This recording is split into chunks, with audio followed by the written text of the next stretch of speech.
So for ethnicity, for housing, education, and unemployment. Yeah. So here I wrote, education, employment, and housing are 3 areas of social life in which minority ethnic groups may face discrimination. So when it comes to housing, when it comes to employment and education, these 3 things are aspect of the life that ethnic minority groups might face discrimination about. So we're going to start with education.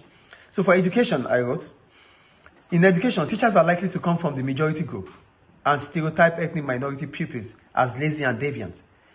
You know, it's a school, education. Yeah. So they are ruled by the majority group. Yes. So the teachers might come from the majority group. And if the teachers come from the majority group, they see the minority pupils as being lazy or deviant. So they stereotype them. Mm-hmm. So any minority group they see, they feel they are deviant and lazy.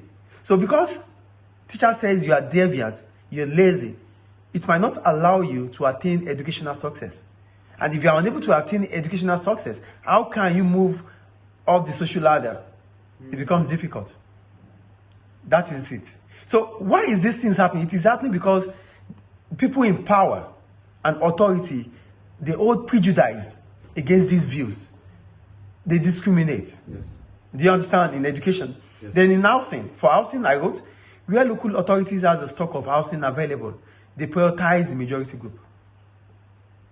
So the local government, they have houses in stocks. But the first thing they think about is the majority group. So at the end of it all, the minority group might not be able to have a house. And according to the right wings, they said their ethnic group, they face discrimination because they have poor housing. Yes. So this poor housing came as a result of government, as a result of social exclusion, because this is social exclusion. Yeah. Do you get it? Yeah. And the last one is in employment. For employment, applicants for jobs may face discrimination. They may not be called up for interview because their name speaks or says that they are from a minority group. They don't know you, but your name says who you are. So if they see your name as, oh, it's part of the minority group, no, we don't want them to have a say.